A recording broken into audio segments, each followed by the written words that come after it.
Salam dəyərli abituriyentlər və müəllimlər. Bugün elektromaqnit dalğaları, elektromaqnit dalğalarının xassələri, elektromaqnit dalğaları şkalası başlığındakı testlərin izahına baxacaq. Videoya keçməzdən əvvəl videomu bəyənib kanalıma abunə olmağı unutmayın. Gəlin başlayaq. Bir nömrəli sualda bizə deyir ki, omega vurulsun S ifadəsi ilə hansı fiziki kəmiyyət təyin olunur? Bu düstur elektromaqnit şüalanma selinin sıxlığının düsturudur. Yəni I bərabərdir omega vurulsun S. Yəni cavab olur şüalanma selinin sıxlığı. C variantı. 2 nömrəli sual. I vurulsun S ifadəsi ilə hansı fiziki kəmiyyət təyin olunur? Uşaqlar, I vur S isə şüalanmanın gücünün düsturudur. Ona görə cavab olur C variantı. Bunlar nəzəri suallardır. 3 nömrəli sual. Nöqtəvi mənbədən R məsafəsində elektromaqnit şüalanma selinin sıxlığı hansı ifadə ilə təyin olunur? Normalda şüalanma selinin sıxlığına I bərabərdir. P bölünsün S yaza bilərik. Buradan indi mən belə edəcəm. Buradan açacam. P-ni açacam.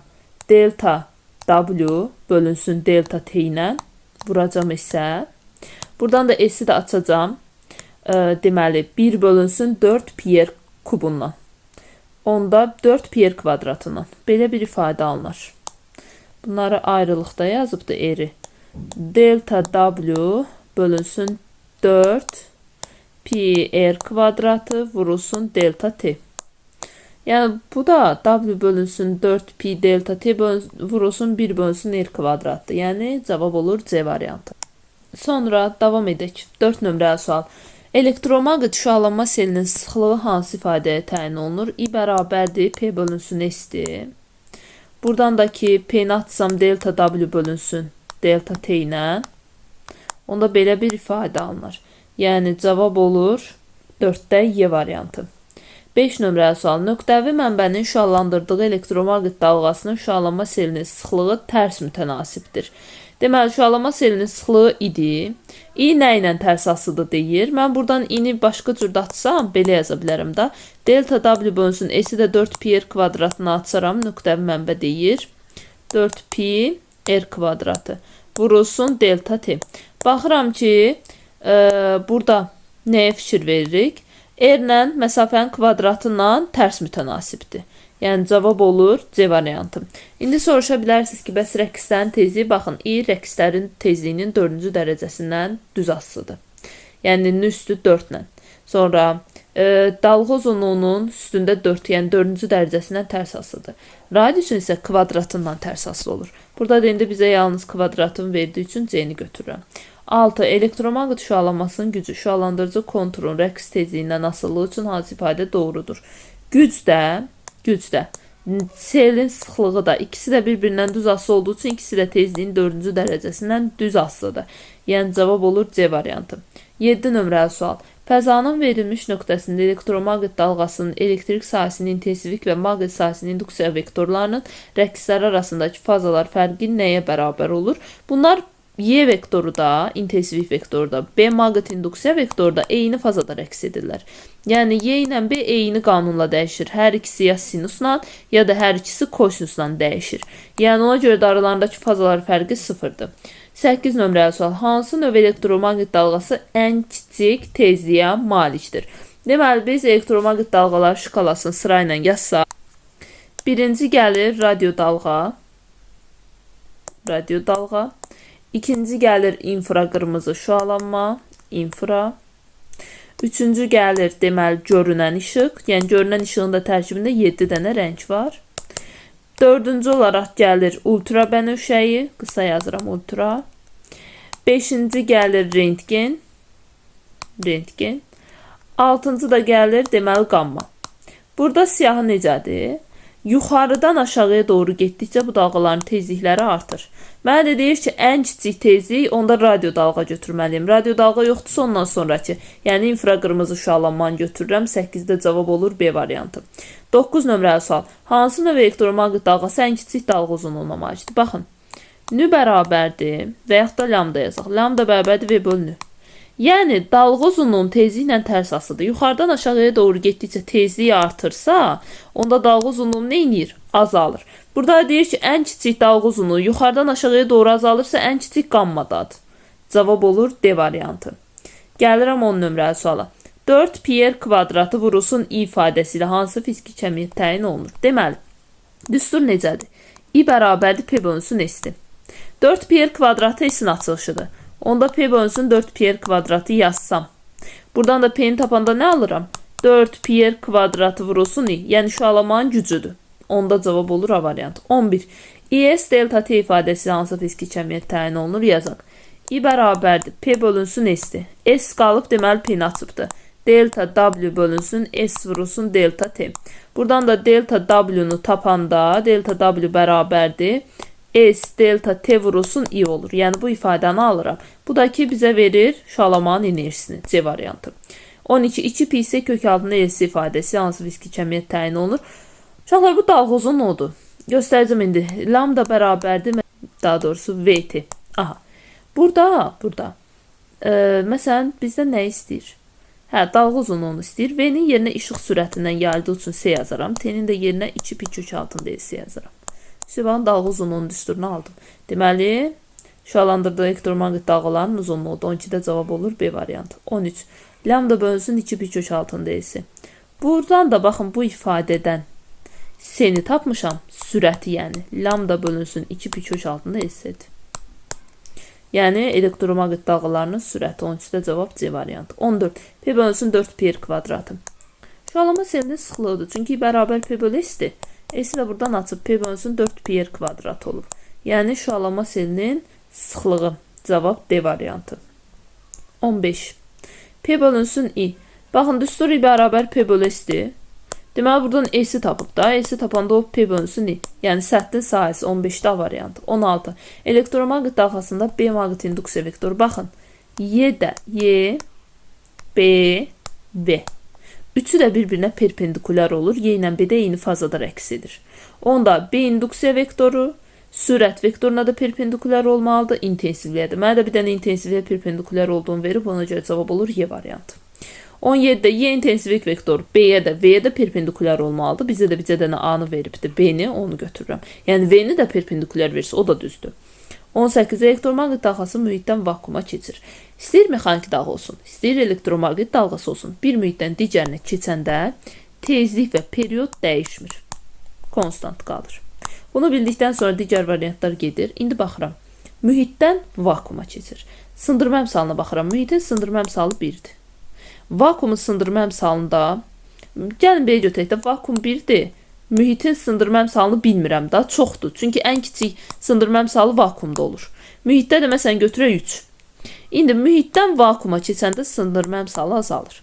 Onda lambda bərabərdir. Lambda bərabərdir. S bölü n yazsam, görürəm ki, lambda sındırma əmsalından tərs asılıdır.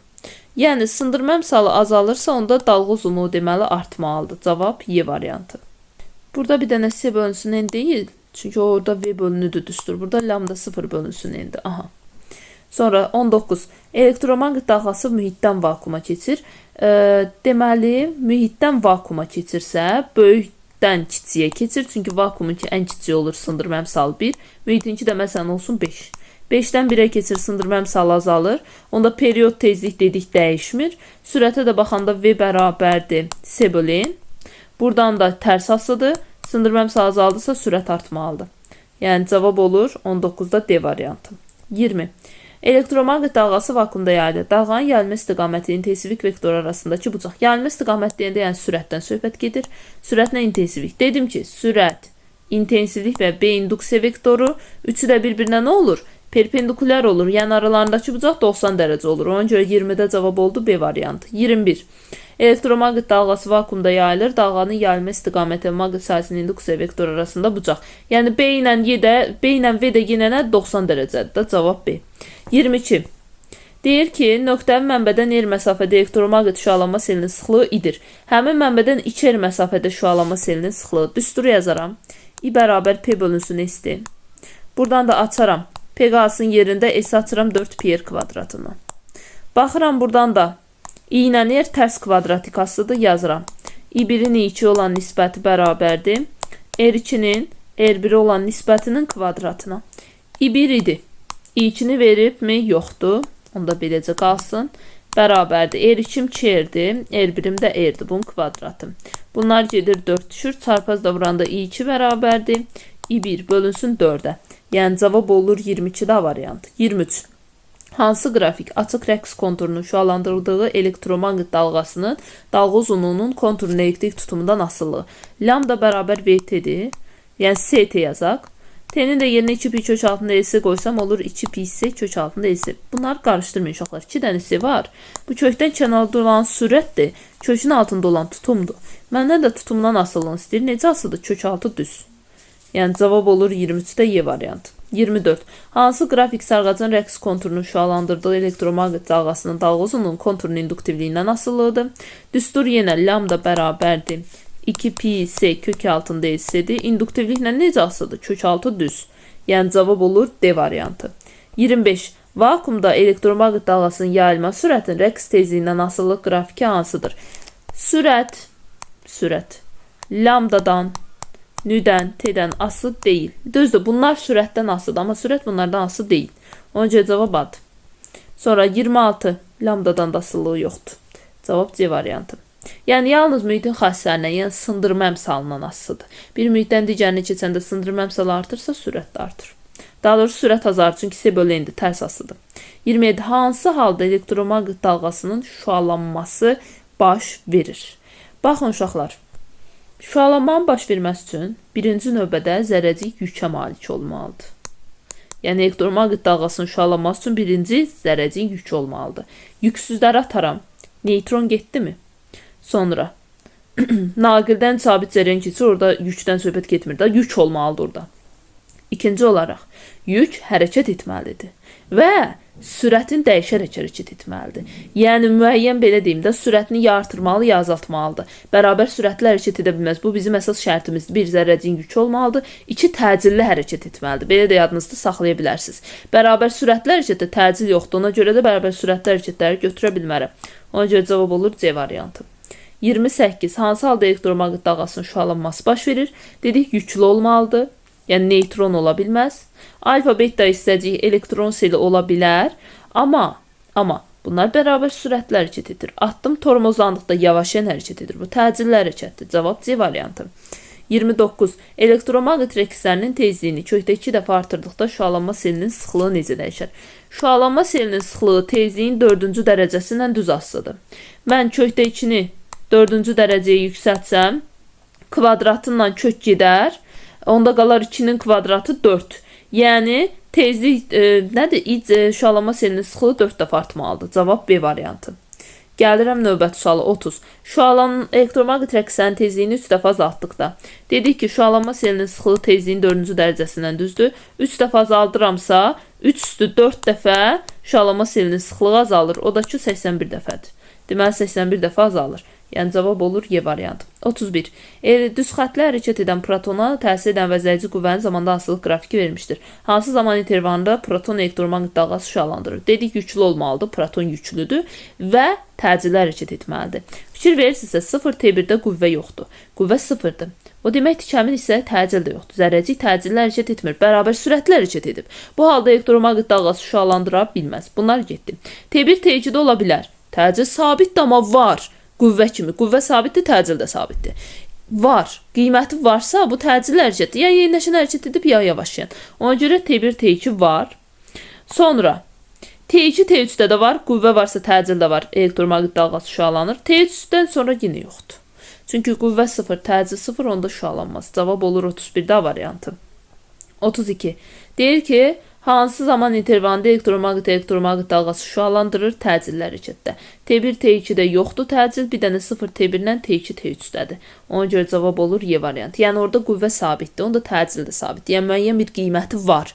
Ona görə də 0 T1, T2, T3 olur. 33. Açıq rəqs konturunda kondensatorun tutumunu azaltdıqda hansı fiziki kəmiyyətin qiyməti artar? Birinci periodu yazaram. T bərabərdir 2 pi kök altında S.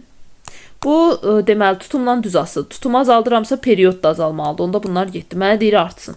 Tezliyi artar onda. 1 bölünsün 2 pi kök altında S-dir, tərs asılıdır. Əgər məxrəcdə tutumu azaldıramsa bunun qiyməti artır. Deməli tezlik var. 2-ni saxlayıram. Bu da getdi. Dalğanın sürəti asılı deyil, bu dəyişmir. Şalamanın dalğa uzunluğu lambda bərabərdir 2 pi s kök altında s-dir. Bu tutumdan düz asılıdır. Tutumu azaldıramsa dalğa uzunluğu da azalır. Bu da deyil. Şalamanın enerjisi. Şalamanın enerjisi tutumla necə asılıdır? Deməli, bunu baxsam, enerjinin düsturuna bunu yaza bilərik ki, y bərabərdir h nü. Nü də buradan atsam 1 bölünsün 2 pi kök altında s ilə. Burada tərs asılılıq var. Yəni tutumu azaldıramsa, onda enerjinin də qiyməti artar. Yəni cavab olur 2,5. 33-də A variantı. 34. Hansı ifadələr doğrudur? Radio dalğalar vakuumda işıq sürətindən yayılır. Bəli.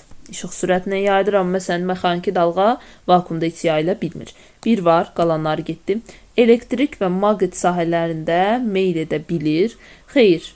Yəni radio dalğalar elektrik və maqnit sahələrində meyl edə bilmir. Bilirsinizmi niyə meyl edə bilmir uşaqlar? Çünki bu dalğalar yüklü zərrəcik kimi deyil. Elektrik və maqnit sahələrində yüklü zərrəciklər meyl edə bilir. Yəni bu dalğanın özü maqnit elektrik sahəsində meyl etməsi mümkün deyil. O elə Y ilə B-nin özündən ibarətdir. Sonra mühitdən vakuuma keçəndə dalğa uzunluğu artır. Bəli, niyə? Mühitdən vakuuma keçəndə sındırma əmsalı azalır. Sındırma əmsalı azaldığı üçün də lambda bərabərdir. Lambda 0 böl n-ə görə sındırma əmsalı azaldısa dalğa uzunluğu artır. Biri də 3-dür. Yəni cavab olur A variantı. 35 nömrəli sual. Rəqs konturunun kondensatorunda gərginliyin maksimal qiyməti 140 voltdur. Sarğacın maqnit sahəsinin enerjisi kondensatorun elektrik sahəsinin enerjisinə bərabər olan anda kondensatorda gərginlik. Maqnit sahəsinin enerjisi elektrik sahəsinin enerjisinə bərabər olan anda. W elektrik. Və mənə U max'ı verib. Yəni tam enerjini də verib 140 volt. Onda yazaq. Y tam bərabər, W tamla yazaq da. W tam bərabərdir. W elektrik, üstə gəl W maqnit. Buradan bizdən nə istəyir? Kondensatorda gərginlik. Buradan elektriğin, maqnitin yerinə W elektrik qoysam toplanır 2W elektrik. Açanda S UM kvadratı bölünsün 2. Bərabər olur 2SU kvadratı bölünsün 2'ye. 2'lər ixtisar gedir, S'lər ixtisar gedir. Onda bizdən U'nu istəyir. U bərabər olur. UM kökdən çıxır, 2 kökdə qalır. UM-i 140, kök 2-dən də 1/4 çıxır. 1400'ü də 14'ə böləndə 100 volt düşür. Yəni 35'də cavab olur Y variantı. Gəlirəm 36 nömrəli suala. Rəqs konturu 90 metr uzunluqlu dalğalara köklənmişdir. Sarğacın induktivliyini 9 dəfə artırdıqda rəqs konturu hansı dalğa uzunluqlu dalğalara köklənər? Lambda bərabərdir 2 pi kök altında S-dir. İndi fikir verin. İnduktivliyi kökdə 9 dəfə artırıramsa kökdən 3 çıxır. Onda deməli dalğa uzunluğu 3 dəfə artır. İndi mən burada baxıram nəyə? Əvvəlcə lambda birim 90 idi. 3 dəfə artsa nə qədər olacaq onda? 270. Yəni cavab olur D variantı. 37.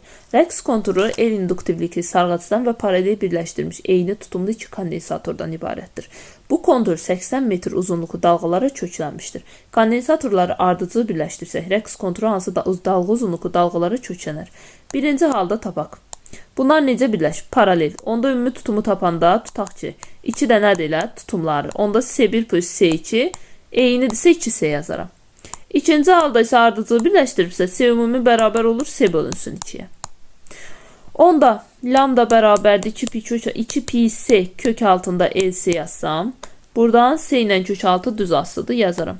Lambda 1'in lambda 2 olan nisbəti bərabərdir kökün altında S2'nin S1'e. Yerinə qoyaq.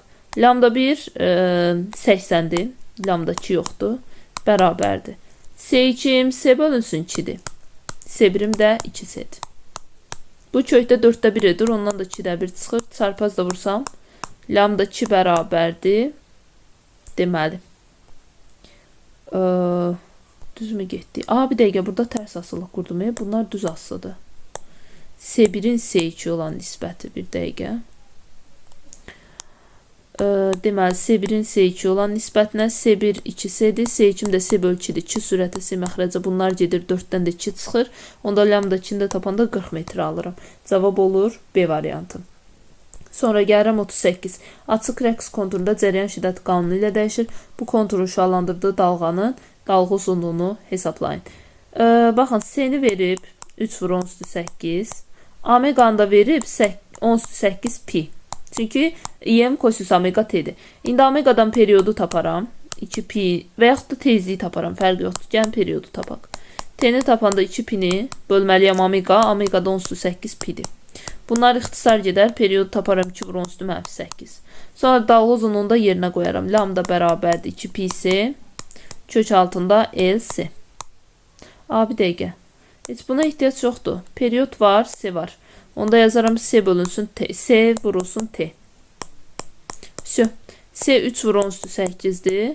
T'də 2 vur 10 üstü mənfi 8'dir. Bu 10 üstü mənfilər gedir. 6 qalır. Yəni cavab olur 38'də B variantı. 39. Açıq rəqs konturundakı kondensatorun tutumu 1 mikrofarad. Şüalandırdığı elektromaqnit dalğasının uzunluğu 600 metrdir. Konturdakı sarğacın induktivliyi. Deməli, lambda bərabərdir 2 pi s kök altında LC. Hər tərəfi kvadratı yüksəldirəm. Lambda kvadratı bərabərdir 4 pi kvadratı s kvadratı vurulsun LC. Burada da ki L istəyir. L bərabərdir lambda kvadratı bölünsün 4 pi kvadratı s kvadratı vurulsun böyük s. İndi gətirək hamısını yerinə qoyaq. L bərabərdir. Lambda kvadratım 600 metrin kvadratı. Deməli 36 vur 10 üstü 4 yazaram. 4 pi kvadratıma 40 yazaram. S kvadratıma 9 vurulsun 10 üstü 16 edir. İnduktivliyim de 10 üstü mənfi 6'dır. Mikrofaradı çevirəndə. 10 üstü müsbət 6 ilə mənfi 6 gedər. Bu 9 ilə də 4 ilə də 36 gedər. Məxrəcdə 1 10 qalır. Sürətə qalxar mənfi olar. Bu da düşər onun kubu. Yəni 0,1 mikro henry düşər. Yəni cavab olur D variantı. Burada bir dənə səhvlik olduğunu düzəldim 10 üstündə. Burada S 10 üstü 8'dir. Kvadratı yüksəldəndə 10 üstü 16 olur. 10 üstü 11 olur. Sürətə də qalxanda çıxılır 10 üstü mənfi 7 olur. 10 da mikrohenry çevirəndə 0,1 mikrohenry düşür. Aha, indi düzəldi. 40 nömrəli sual. Açıq rəqs konturundakı sarğacın induktivliyi bu qədərdir. Şüalandırdığı elektromaqnit dalğasının uzunluğu isə 900 metrdir. Konturdakı kondensatorun tutumunu mikrofaradla tapın. Deməli, lambda bərabərdir 2 pi s kök altında LC'dir. Buradan kvadrata yüksəltsəm, lambda kvadratı bərabərdir 4 pi kvadratı s kvadratı LC. Buradan da tutumu tapanda s bərabərdir lambda kvadratı bölünsün 4 pi kvadratı s kvadratı L. İndi gətirək hamısını yerinə qoyaq. Lambdam 900'dür, kvadratı 81 vur 10 üstü 4 edir. 4 pi kvadratım 40, s kvadratım 9 vur 10 üstü 16 edir. Vurulsun 9 vurulsun 10 üstü 16 vurulsun. İnduktivlik də 0,25 mikrohenry'dir. Bunu da yazdım 25 vur 10 üstü mənfi 8 henry. Deməli, buradan da ixtisarlarımı aparsam 9 ilə bu 81 gedər, 9 düşər. Bu 10 üstləri də hesablasam, baxın, məxrəcdə sürətdə belə olur, 9 vur 10 üstü 4. Məxrəcdə də 40'ı 25'ə vuranda 1000 edir. Yəni onun kubu yazaram. Vurulsun 10 üstü mənfi 8 ilə 10 üstü 16'nı toplayaram, 10 üstü müsbət 8 olar. Məxrəc edir 10 üstü müsbət 11, sürətə qalxanda mənfi 11 olur, 4 ilə də çıxaranda 9 vurulsun 10 üstü mənfi 7 düşür. Bunu da mikrofarada çevirəndə 0,9 mikrofarad olar. Yəni cavab olur A variantı. Keçək 41 nömrəli suala.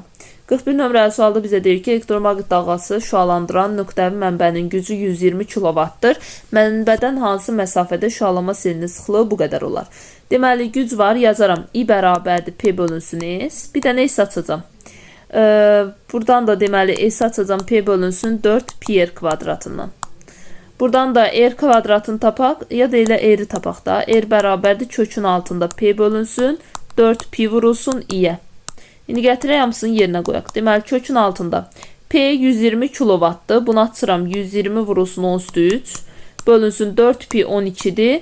İni isə 2,5 milliwatt verib. Yəni 2,5 vur 10 üstü mənfi 3'dür. Deməli, buradan 12 ilə bu ixtisar gedər. Kökdə 10 düşər. O kökdə 10 üstü 4 olar sürətdə. Məxrəcdə də 2,5 vurulsun 10 üstü mənfi 3 olar. Bu da sürətə qalxanda B olacaq da. Deməli, kök altında 10 üstü 7 bölünsün 2,5. Bunu da 0'ın çəkəndə 10 üstü 8 bölünsün 25 düşür. Bu da çıxır 10 üstü 4 bölünsün 5. Bu da edir deməli 2. 2 kilometr. 41-də cavab olur A variantı. 42. Elektromaqnit dalğası maqnit sahəsinin induksiya xətlərinin rəqslərinin mənbədən olan məsafədən asılılıq qrafiki vermişdir. Hansı nöqtələrə uyğun elektrik sahəsinin intensivi modulca maksimumdur? Dedik ki, intensiviklə B induksiya vektoru eyni fazada rəqs edir. Yəni B induksiya sinusla dəyişirsə, intensivlik də sinusla dəyişir. Bu o deməkdir ki, B harda maksimum olursa, intensivlik də o nöqtələrdə maksimum olur. Yəni 2, 4, 6-da B induksiya maksimumdur deyə intensivlik də orada maksimum olur. Yəni cavab olur Y variantı. 43. Elektromaqnit dalğasında maqnit sahəsinin induksiyasının rəqslərinin mənbədən olan məsafədən asılılıq qrafiki verilmişdir. Hansı nöqtələrə uyğun elektrik sahəsinin intensivliyi sıfırdır? Dedik B ilə intensivliyi eyni fazada rəqs edir, eyni zamanda maksimum olub, eyni zamanda minimum olurlar. Yəni B harda minimumda sıfırdır? 1, 3, 5-də. Deməli intensivlik də orada sıfır olur. Yəni cavab olur D variantı. 44 nömrəli sual. Fəzanın müəyyən nöqtəsində elektromaqnit dalğasının elektrik sahəsinin intensivliyinin rəqslərinin zamanda asılılıq qrafiki verilmişdir. Bu nöqtədə maqnit sahəsinin induksiyasının rəqslərinin zamanda asılılıq qrafiki. İntensivliklə B induksiya eyni fazada rəqs edir. Yəni hər ikisi sinus və yaxud da hər ikisi kosinusdan dəyişir. İntensivlik burada kosinusdan dəyişibsə, B induksiya da kosinusdan dəyişir. Yəni cavab olur B variantı. 45 nömrəli sual. Fəzanın müəyyən nöqtəsində elektromaqnit dalğasının elektrik sahəsinin intensivliyinin rəqslərinin zamanda asılılıq qrafiki verilmişdir. Bu nöqtədə maqnit sahəsinin induksiyasının rəqslərinin zamanda asılılıq qrafiki.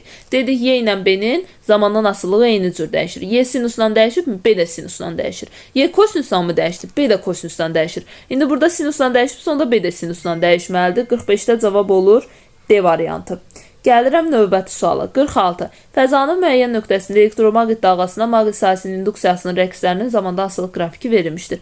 Bu nöqtədə elektrik sahəsinin intensivliyinin rəqslərinin zamandan asılı. Dedik B ilə Y eyni fazada rəqs edir. B kosinusdan dəyişirsə, Y də kosinusdan dəyişməlidir. Cavab D variantı. 47. Fəzanın müəyyən nöqtəsində elektromaqnit dalğasına maqnit sahəsinin induksiyasının rəqslərinin zamanda asılılıq qrafiki verilmişdir.